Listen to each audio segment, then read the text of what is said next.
مع جيمس موران سفير الاتحاد الأوروبي في القاهرة، والحقيقة هيكون لقائي الأخير معاه بصفته سفير الاتحاد الأوروبي في القاهرة، لأنه هيغادر مصر خلال أيام بعد هذا اللقاء في انتهاء عمله. الحقيقة هو كان موجود في فترة حرجة في مصر، هو كان موجود في 2012 لحد النهاردة موجود كسفير الاتحاد الأوروبي في فترة مصر شهدت فيها تحولات كبيرة جدا وكثيرة جدا. كان فيها صديق لمصر بشكل جيد جدا، كان فيها في الفترة الأخيرة إشاعات كثيرة تخص سفير الاتحاد الأوروبي، كان في فترة وما زالت الفترة موجودة من حالات البرودة في العلاقات بين مصر والاتحاد الأوروبي، وخصوصا فيما حدث مؤخرا في القضايا التي تتعلق بجوليو ريجيني وغيره. لكن في لقائي الماضي معاه كان قبل ما يبقى عندنا برلمان هنا في مصر، وكان حديثي معاه لما بيتكلم عن لماذا يفعل الاتحاد الأوروبي كان دايما يقول لي لما يكون عندكم برلمان ممكن العلاقات تنصلح. اللي احنا شايفينه في الفترة القادمة ان هيكون في زيارات برلمانية أوروبية بتحدث لمصر في خلال شهر سبتمبر.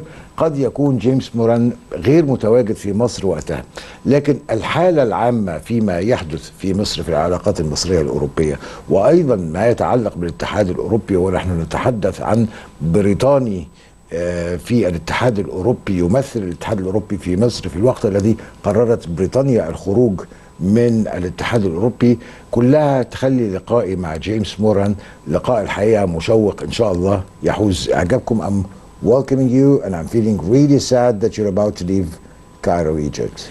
Well, Ossama, that makes two of us.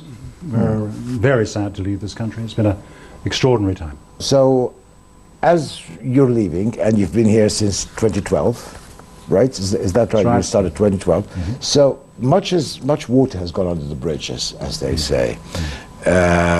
What are the landmarks that you see right now in terms of what has happened along those 5 years where our station is right now? Where are we?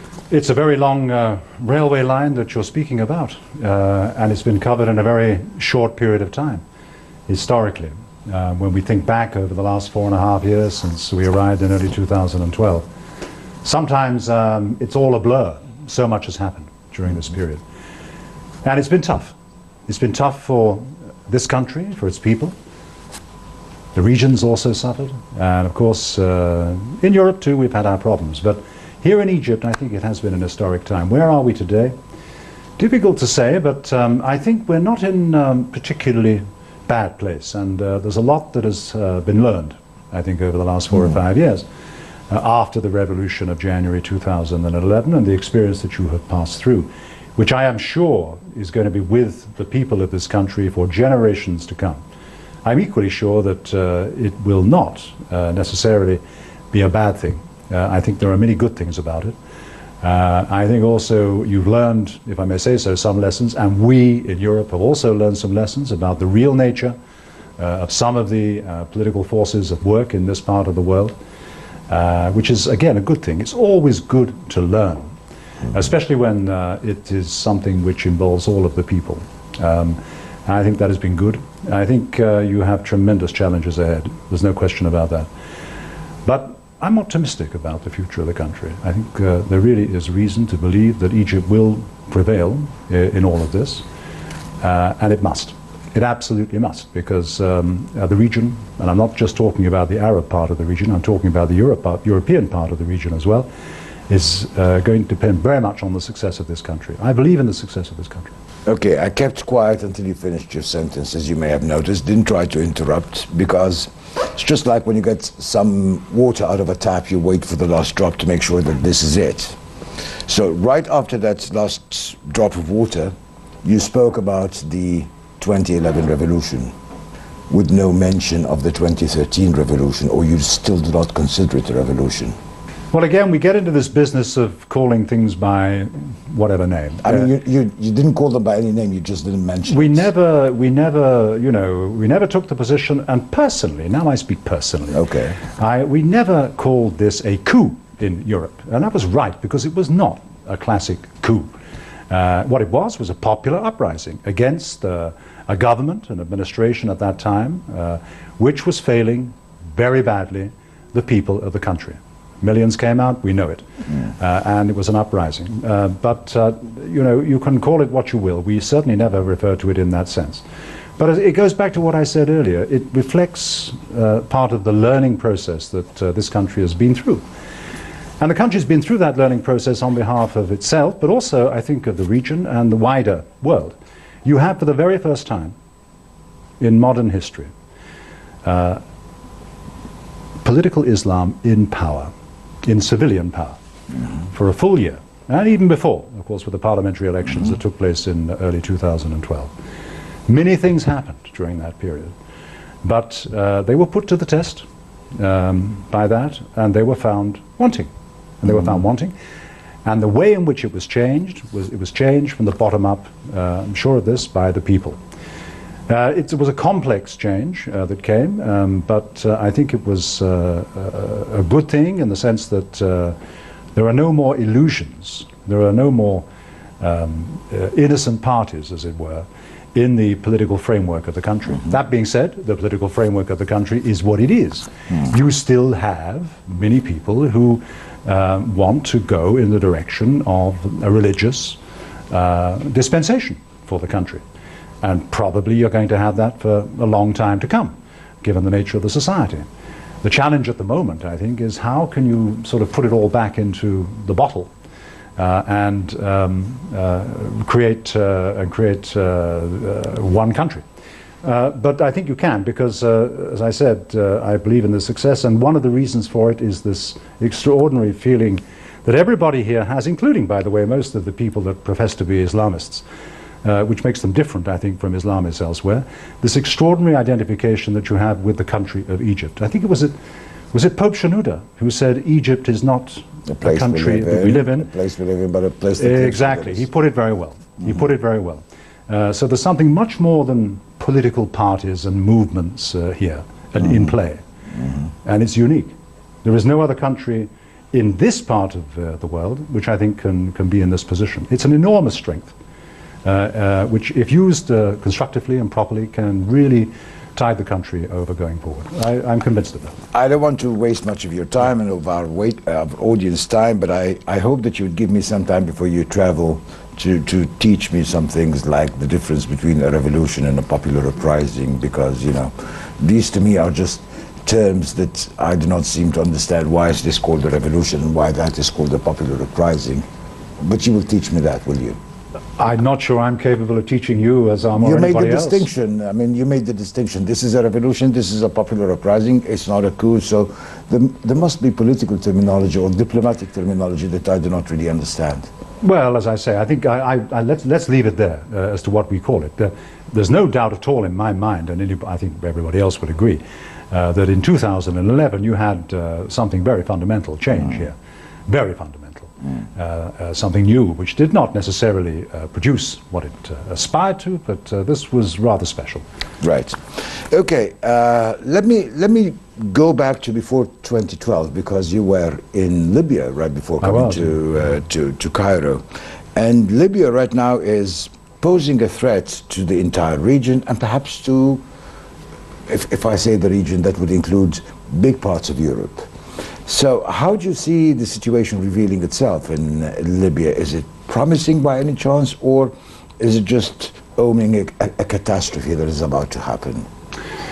I think if there was a catastrophe to happen in Libya, in terms of the word catastrophe, it would have happened already. One quite good thing about Libya is that it hasn't. People have died. There has been a lot of suffering. There's a great deal of danger, particularly with the growth of Daesh over the last year or so in Libya, taking advantage of the vacuums there. But on the whole, the country is still in a position where it could come together again as a country.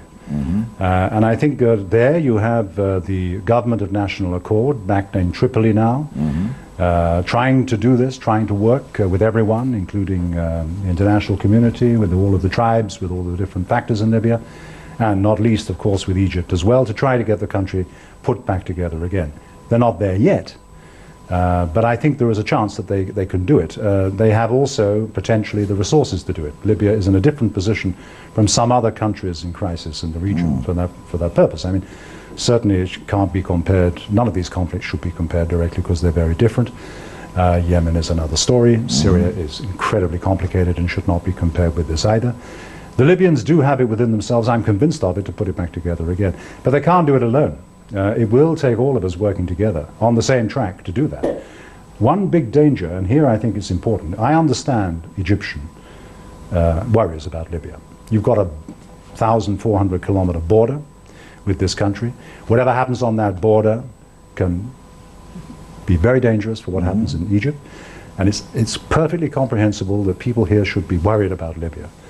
But I think you have to be careful about how you go about doing this, because you don't want to be in a position where you end up with a secession state in Libya on the eastern side of the country. This, I think, is not a solution for the security of the region. But I just remember, I think it was what, February 2011, when I read, was it the Daily Mirror or the Daily Mail, maybe the Daily Mail, that had this horrifying headline that said, Libya, two countries unified by Mussolini, or two nations unified by Mussolini.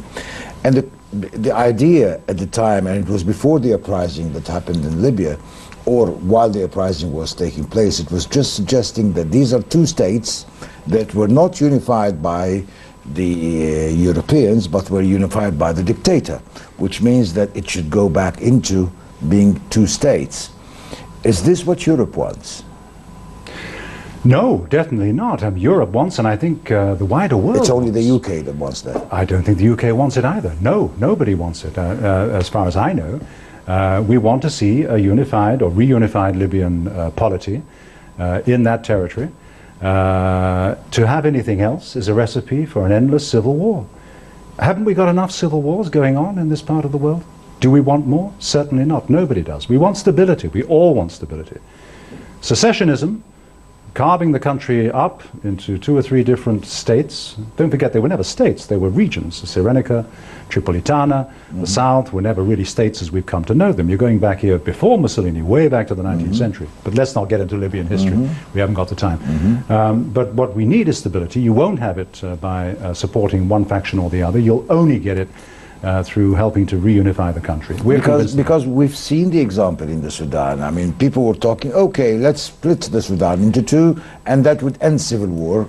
Actually, it didn't. This was fundamentally different. Every country has its own history. I know a little bit of the Sudan from the old days. I remember going there years ago and understanding that Sudan was really 2 countries. And, okay, blame the British as the colonialists for not doing the right thing before they left.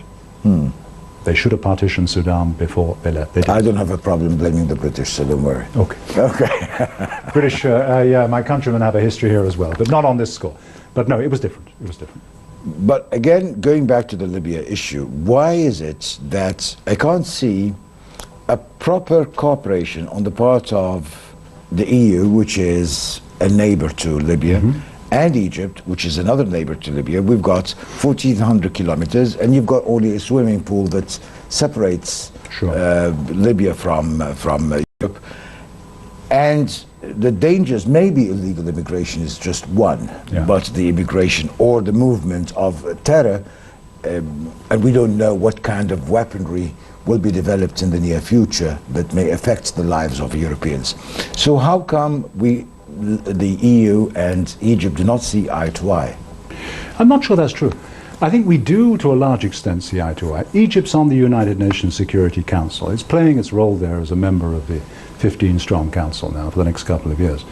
A lot of what happens in New York at the UN and the efforts which are being led by Martin Kubler, the UN Special Representative, who I know very well from long years ago, is being supported by everyone, including Egypt. And the EU as well. All of the countries of the EU and the EU itself find themselves in much the same place.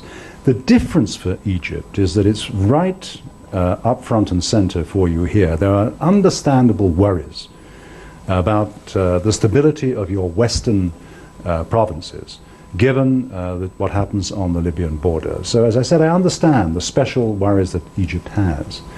But there are some here, I know, that argue that that there should be support for one or other entity who would stabilize that part of the country. in the best interest of Egypt. What I'm saying is that's not a long-term solution, because you will only get civil war. And the civil war, any civil war in Libya is bound to have a negative effect on Egypt. We need all of us to work for the reunification of the country. It's the only way you're going to stay. Building its institutions. I mean, this is... Well, it's one of the problems of Libya. It's got very, I know it, I work with it, it's got very weak institutions. It's partly because of the colonial heritage. It's partly because of Gaddafi, who, of course, destroyed all institutions. There was only one institution in Libya. Which is the Gaddafi institution. And the Arabic word, I can't remember it, if translated into English as a familocracy. This is how the Libyans themselves describe the Gaddafi regime, a familocracy. حكم الأسرة. There you are, that's it, yeah, exactly right. And so institutions need to be built. It's a huge challenge.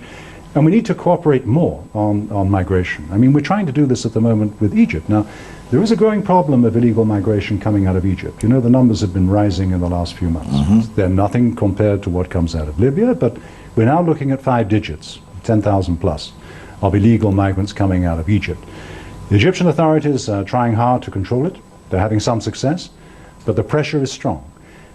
What we need to do there, Europe and Egypt together, is to have intensified cooperation on breaking up these criminal gangs, who are not Egyptians, not only Egyptians, they're coming from all over the place. They're also Europeans, they're multinational operations. We have an operation in the Mediterranean called Operation Sophia, which is a naval operation, you might have heard of it, which is doing its best to try to control the Mediterranean. But we need, and we're trying at the moment, and we're working with the Egyptian Defense Forces, the Navy in particular, to have closer cooperation so that we can together try to control these things. If I were in power here in Egypt, I mean, I would consider, why wouldn't I do it the Erdogan way? Erdogan way seems to be the best way to deal with EU, with the Europeans. Pay me 3 billion euros right now, or I will not stem the access of immigrants to your country. Pay me this, pay me that, give me access or else. It seems to work for Mr. Erdogan. Well, for one thing, I'm not entirely sure that I would want to see the model of Mr. Erdogan and his people replicated elsewhere. I'm not sure. But it works, doesn't it? I'm not sure whether Egypt would either. And I don't think that Egypt, as a country, as an administration, would want to work in this way. I know what you're talking about. This is what they used to call the Gaddafi card. When Gaddafi was under pressure, he always used to say, if you don't give me what I want, then I'm going to open the floodgates and you're going to get millions upon millions of African migrants in your ports. It's a very, very interesting image of Gaddafi Erdogan. Yeah. Please go ahead. In any event, this is what they used to call it. Now, I don't necessarily think that it's quite like that for the Turks either. It's a more complicated arrangement with the Turks. They have other interests at stake as well, not least their trading relationship with Europe. They are still a candidate to be a European Union member state, although that looks to be a little bit fragile right now, particularly with all the talk about getting rid of the death penalty. You know that in order to join the European Union... Is it only the death penalty, or this is just the excuse out there? No, it's not only an excuse. This is fundamental. I mean, European values, sometimes we don't always succeed on being in the same place, but one thing which is absolutely rock foundation the of death Europe penalty is the abolition of the death penalty. And we say it to everybody. We say it to you in Egypt. We say it to the Americans in Texas. But he abolished it long time ago. I mean. Well, he did, but now, of course, there's talk about reviving it. Should that happen, I do not see how any talks about future membership of the European Union could continue. I just don't see it. It would make life very complicated. For the time being, the arrangements that we have are particular to the Turkish situation. It's not just about threats about migrants and the rest. And after all, I think the Turks in their own best interest have seen how important it is to try to do everything they can to control this flow. Let me ask you why, I mean, you've been here, people have been looking up to you all along those 5 years that you've spent in Egypt, almost 5 years. Why is it in the last few months that people started having rumors about the EU ambassador, James Moran is doing, James Moran is meeting, James Moran is staying? I mean, you've heard all the rumors, and probably what has happened in the past 3 months is almost as much as what had taken place along 5 years. Why is this? Have you been moving in a dubious way? Certainly not. I've been trying to enjoy my last few months in the country. I can assure you of that. I've heard one or two stories, but you always hear stories here in Egypt. But they never came near you. I mean, it was always the American ambassador, it was the British ambassador, it was the ambassadors of states. Yeah. But not the EU, and not you in particular, because you've been respected, you are respected within most of the circles, if not all of the circles of Egypt. What happened that triggered all these rumors? Have you been taking a stand because the stand you've taken during the Regine issue or stuff of the sort? Not at all. No, I can assure you of that. And having been here as long as I have, I hope I've developed a certain understanding for what happens here, for the dynamics of the place, and I can tell you also I've got a great affection for this country and for its people. Such stories that you may have seen in press or wherever really have no meaning whatever, I can assure you of that. So why was this Regine thing taking major dimensions completely, I mean, this story, out of hands? this story is a continuing story, as you know. It's a very tragic story. It's a very heartfelt story for everybody in Italy and here in Egypt as well. Italy, as a country, is a very close friend of Egypt, has been for millennia. Thinking back to Mark Antony and all of that.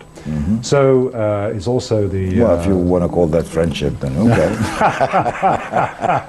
Well, if I'm not mistaken, wasn't it... it was Caesar, wasn't it, of course, and Mark Antony, who had more than an affection Caesar, for Egypt at that time. Anyway, look, the point is that you're very old partners and friends, and the understanding between people, I know it, in Italy and Egypt is very strong.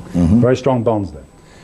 And I think this incident was pretty shocking for everyone, and people are still getting over it. I only hope that it will be possible to deal with it sooner rather than later through better cooperation between the security services and the rest of it, so that we can move on, so Italy can move on. And of course the issue has also been taken up in the European Parliament. This is the connection you probably have when you talk about stories about people like me. Because there have been these resolutions in the European Parliament, people got very anxious and emotional about it. You must have spoken to the Egyptian government, to the authorities here about this issue, because the Parliament, if the European Parliament got involved, then you are involved. We have to because of the resolutions, but I want to tell you that this is primarily a matter for Italy. It's a matter for Italy. But I mean, it wouldn't have gotten you involved until the EU got involved. So no, right, and it was the Parliament resolution, of course, of 3 months ago or so, which brought it to light, and the overwhelming motion, which was voted in by everybody, including some of the people who don't usually get involved with these issues, including some people who are very, very close friends of this country. Made it necessary to underline what the resolution had said.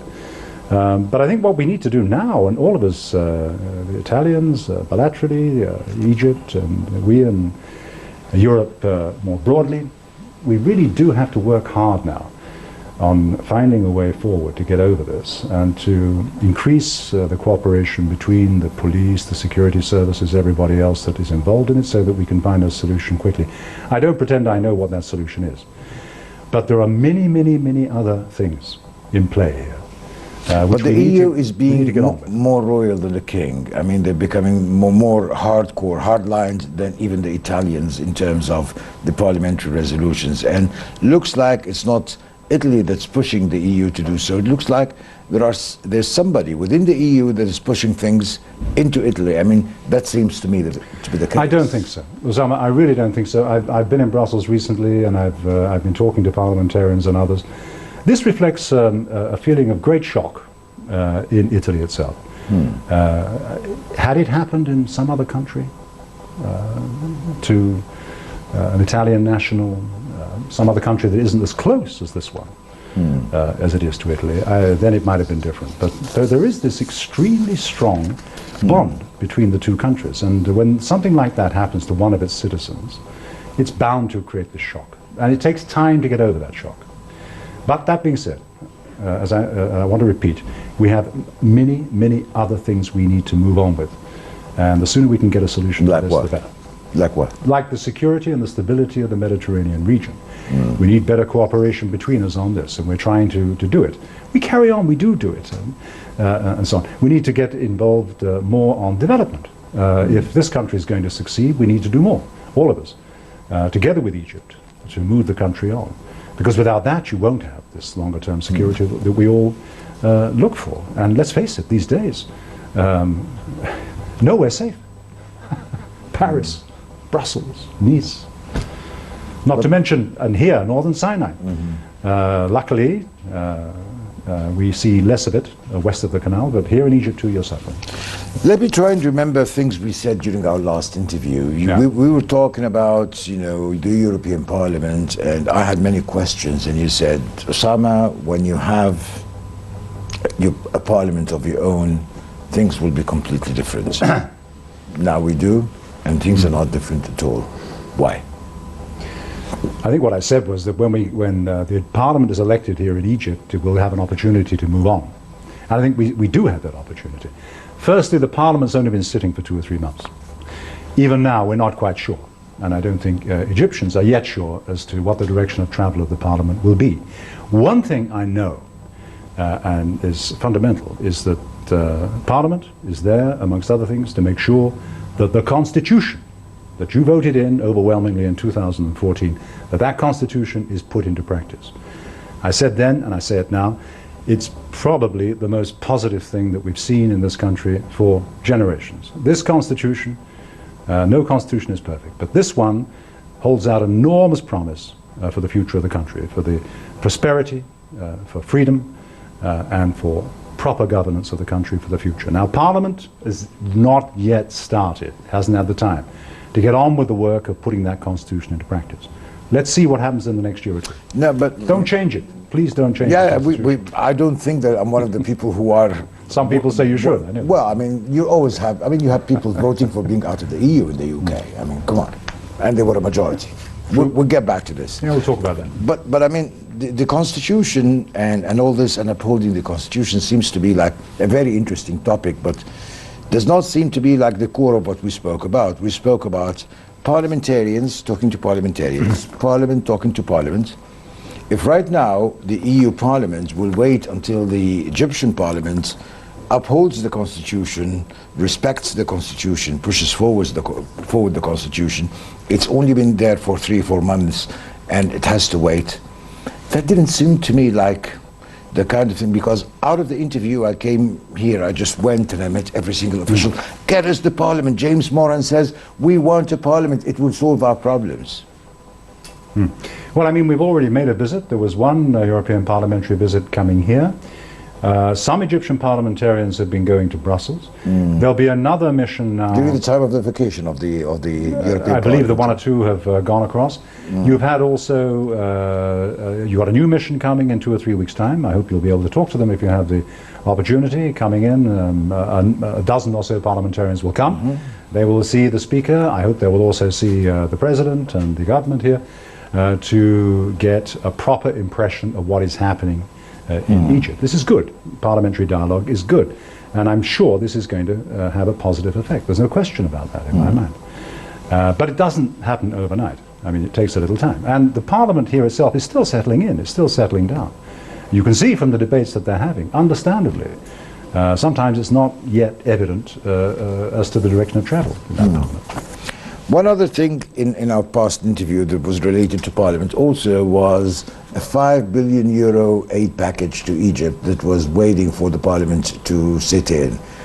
So how long will it wait for, or has this disappeared? Well, that's a misunderstanding, Ossama. I think there you're referring back to what we did a few years ago in 2012.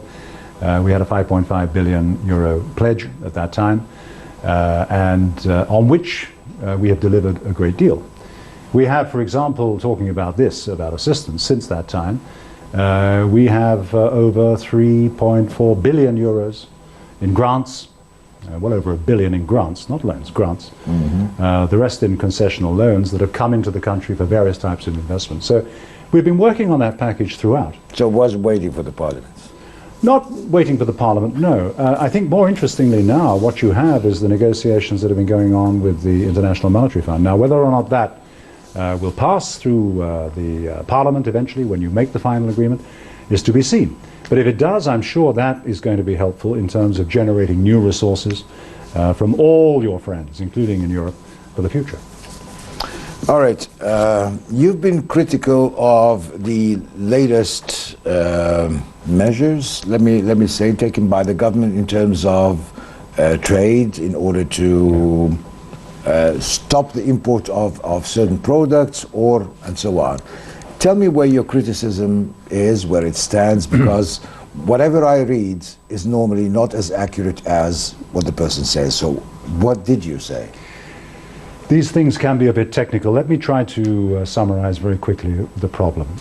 The country has recently introduced restrictions on imports, not just from Europe, from around the world, of certain goods.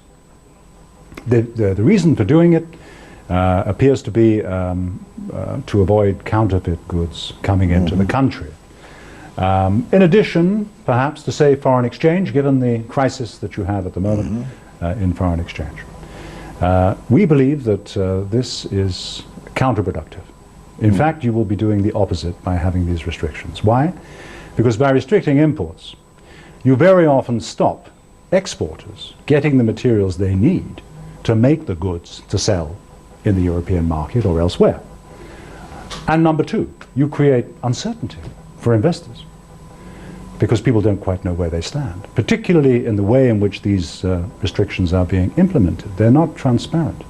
There are problems with the registration process for companies. Many of them have problems. We know that. They speak to us. It is not going well. So it creates a climate of suspicion and uncertainty, which is just what we do not need at this time. What we need are European investors, more of them. We are the number one investor as EU in this country, have been for decades, will be for decades to come. We need to attract more of them. And soon, the country desperately needs it. Needs it for development, needs it for jobs, for all the reasons you know. These kinds of things don't help. What you're saying would sound exactly like if I brought into my television show a technical analyst, an Egyptian technical analyst would probably say the same things. But your statements in the newspapers were like, we are taking the matter to the WTO, and that's a completely... No, I never said that. That is a misquote. Okay. I said what I said, that there are a number of options here. Option number one is the one we're going for, which is dialogue. Talking to the authorities, the trade ministry, business people here, as to how we can improve the situation. But I also said that there are all options, there are many options, including, of course, going to a WTO disputes panel. We would want to avoid that because it's a long process. And at the end of the day, nobody wins. Everybody loses because you prolong the uncertainty for the traders and the business people on both sides of the Mediterranean, which is a bad thing. We want to get rid of this uncertainty. We want to create confidence. We want to inject a positive dynamic. Look, trade is not about win-lose. It's never I win, you lose. Of course, it's not like it's a two-way street. It's not like a battlefield. You're not in a trench, firing over the trench at the other guy. If you kill him, you win, and vice versa. It's not like that. Never has been. Go back to antiquity. Look at the Phoenicians and how they did their stuff. Look at how Egyptians traded thousands of years ago. Throughout history, trade has only worked when it's a win-win, where both sides certainly. And what we've got at the moment is a mentality, a growing mentality in our trading relationship, which is win-lose. This is counterproductive and is negative. And is this how you feel what the new government measures are like? They are like... They're more in the direction of win-lose. Win-lose. Restrict imports for whatever reason, and by so doing you can somehow reduce your balance of payments deficit, conserve more dollars. No, you don't. As I said before, you end up with exactly the opposite situation. And by the way, before the revolution, the January 2011 revolution, you had about a 10-year period. That was the revolution of the popular uprising. The popular uprising was in 2013. Okay. Okay. I told you I wouldn't try and teach you that. No, but you had a period of 10 years where you had quite a bit of success economically. There were problems. You didn't spread it around enough, perhaps. Let the history teachers and analysts look at that. But you did get growth. Why did you get growth? You got growth because you liberalized. You liberalized under those governments back then. Egyptian business people were able, they broke free, and they did well. They did well with Europe. Exports shot up. The balance of payments deficit began to fall. They did really well. Liberalization, free trade, suits, I believe, this country. This is an open country. But that led to a revolution. Well, the problem is that, as ever with free trade, and we see this on a much bigger stage at the moment, is to make sure somehow that the benefits of that free trade are spread about. And that's another thing, of course, which has to do with the domestic situation. But in terms of the engine that creates the wealth in the first place, free trade does the job. And it does it well for a country like this one, which has been open to the world for centuries. And you have the people here, and I know many of them, personally, business people, small business people, who can do it, and have done it, and will do it again if they're given the chance. But if you have restrictions coming in, whether they be decrees, whatever, pressure from other agencies, it won't work. So you've been talking to a lot of people. I mean, you're a very popular person within at least this city of Egypt. We've read reports as well that you've been talking to parliamentarians or talking to parties, asking about the means of finance, where do they get their funding, and so on. Where is the truth in this story? I mean, why are you asking about parties funding and stuff like that? Is this like normal? No, I'm not aware that we've been doing that. I mean, party funding is a matter for the country, and we certainly don't get involved in that. We never would. I mean, this is something for the people of a country to be. But you've been asking about that, haven't you? I mean, this is what I read at least. No. I don't know where you're getting these stories. But I don't read all of the Egyptian press. I do my best to keep up with it, and I've got people who help me out a little bit. But I must admit, if you've read stories like that, they're simply not true. We don't get involved in that, Ossama. What happened with Mohammed Anwar Sadat? That's another story. What happened? I mean, there's a lot of stories talking about Mohammed Anwar Sadat. I met Mohammed Anwar Sadat, and he was just saying that I'm doing things normal, regular, but it looks like something has really infuriated parliamentarians and people out in the street. I don't know what is going on. I see the press reports and so on. They seem to be quite controversial. All I know is that I do, like many others, know him and I respect him. He's one of your most experienced and distinguished parliamentarians, and he's shown that over the years, I think, in different contexts. He's a patriot, and he never fails to underline that whenever you speak with him. He genuinely, in my view, is one of those people that really works for the good of the country. He puts it before his own interests. He has good international connections, good international dialogue. The experience of working with him has been positive throughout. So I don't know, I don't pretend to know what happens inside the Human Rights Committee. Or no, I'm not talking about what happens inside the Human Rights Committee. Let me talk about press reports about what happened inside your own home, where a meeting has taken place with Mohammed Anwar Sadat and EU state ambassadors. Yes. And sure. You had that meeting, and the meeting was to discuss on how not to allow a Sisi to run for a second term. No. We had a meeting, yes, with Anwar al-Sadat as chair of the Human Rights Committee. By the way, we also met with Ambassador Al-Arabi, the chair of the Foreign Affairs Committee, because we as ambassadors, European ambassadors here, need to listen to your committee chairman and the Parliament. Yeah. If we want to know what's going on in Parliament, we need to talk to these people. So it's perfectly normal, it seems to me, that we do that. But at no time, I can assure you, at no time was there any talk about matters of that kind. And there wouldn't have been, because the concentration was on how we can improve and deepen the dialogue with Parliament on issues like human rights, which are difficult to manage, difficult to deal with.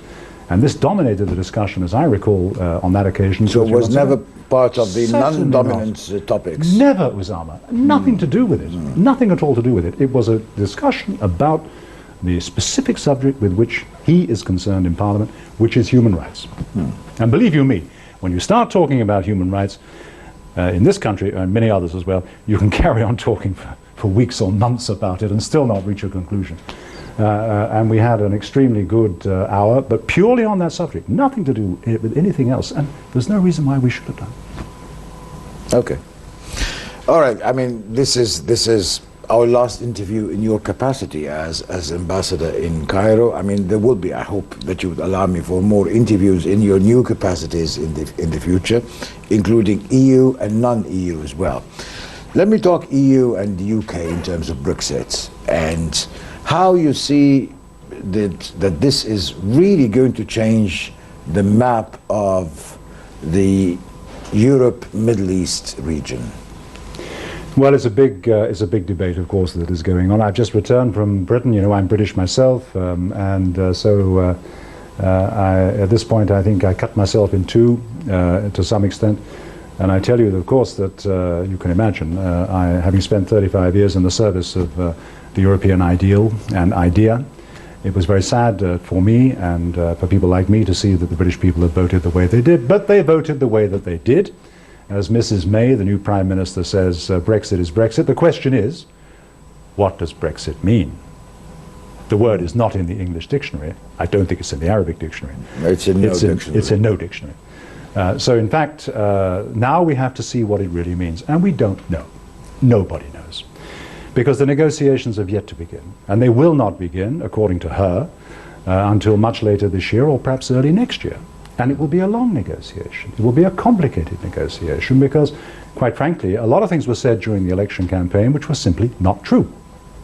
Now, the reality will hit home and people have to talk about that reality and what it's going to be for the future. And let's see how this plays. One thing I want to say, in the meantime, nothing changes. The UK remains a fully paid up member of the European Union. It continues to be 100% committed to the EU-Egypt Association Agreement, which is the foundation, the treaty that is on which our relations are founded, and in all other treaties that the EU has signed around the world. And it continues to be a full player in the European spectrum. Do you think it's going to be contagious up to other countries in Europe? I know there are some people that would argue this and are arguing it, and I know that some people are actively working for such a contagion. My father fought in the Second World War. I'm old enough to remember that. I know what the European idea is based upon. It is a peace project. We have had 70 years of peace in Europe, and we've tried, we haven't always succeeded, we've tried to broadcast that around our borders. We managed to help to do it in the Balkans. We've done the best in the Middle East. Maybe we've got more to do. But we're all about that. We're about peace if we're about anything. If we go off in a different direction and we go back to the 18th or 19th centuries, I think we know where that leads at the end of the day. I'm convinced. Do you think a breakup of the EU would take you back to the pre-World War II atmosphere? I think there is a danger that that might occur.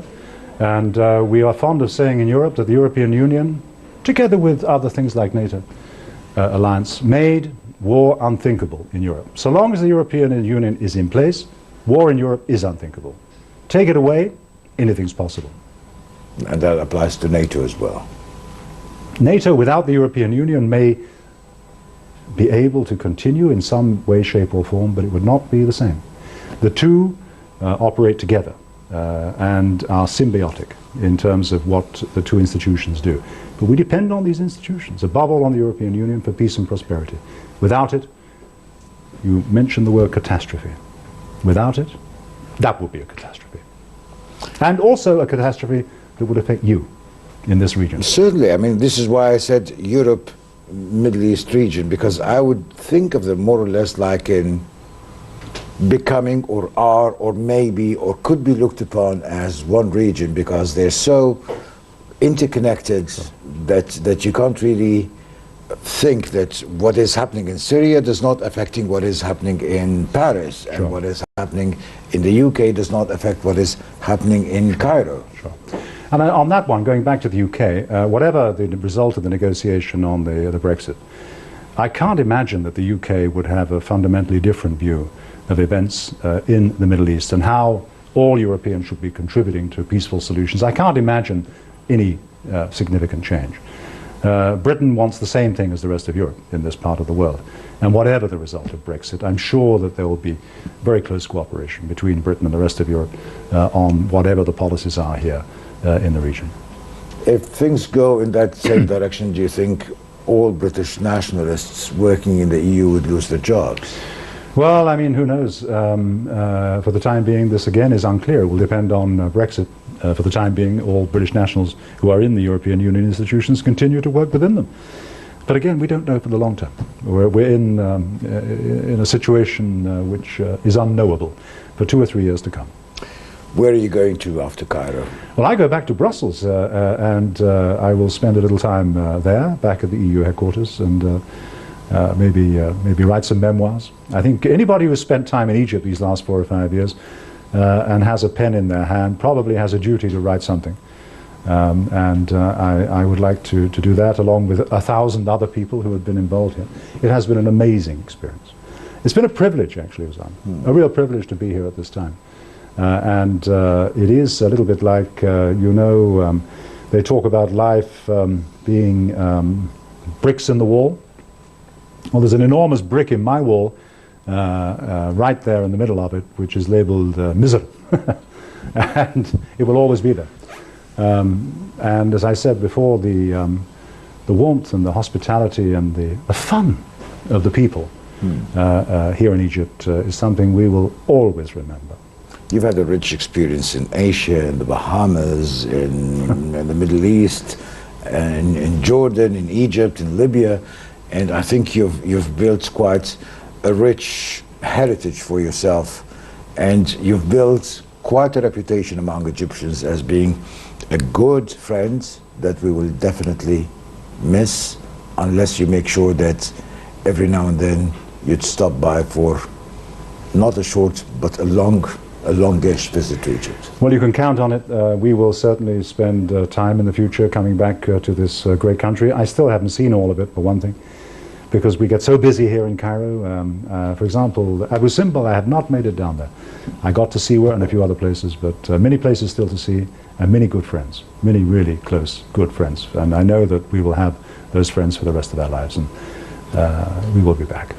Looking forward to seeing you again. God bless you. We will miss you, our friend. Thank you. شكرا جزيلا. Thank you. بشكر السفير جيمس موران سفير الاتحاد الأوروبي في القاهرة. الحقيقة الكلام اللي أنا قلته له أنا كلام بعنيه لأني قابلته خارج حدود كاميرات التلفزيون وشفت قد إيه هو إنسان رغم ان هو مرتبط بسياسات الاتحاد الاوروبي بشكل كبير، لكن عنده الرغبه في ان هو يحقق صالح البلد ده، لان عنده نوع من شعور بالظلم اللي بيقع على البلد، او ان هو بيحاول يساعد على عكس دبلوماسيين اخرين موجودين في القاهره بيكون كل همهم ان هم يبقوا واقفين ضد هذه البلد. فتحيه لجيمس موران على الفترة اللي قضاها، أخطأ وأصاب زيه زي أي إنسان، ولكن في المجمل هو شخص أحب مصر، على الأقل هذا هو انطباعي، وده كان لقائي الأخير معاه كسفير للاتحاد الأوروبي. إن شاء الله يكون سفير لمصر في الاتحاد الأوروبي خلال العام القادم اللي هو هيقضيه في بروكسل عاصمة الاتحاد الأوروبي، ينقل ليهم أكتر أفكارنا هنا. بشكركم ونلتقي على خير في الحلقة القادمة، وتصبحوا على خير.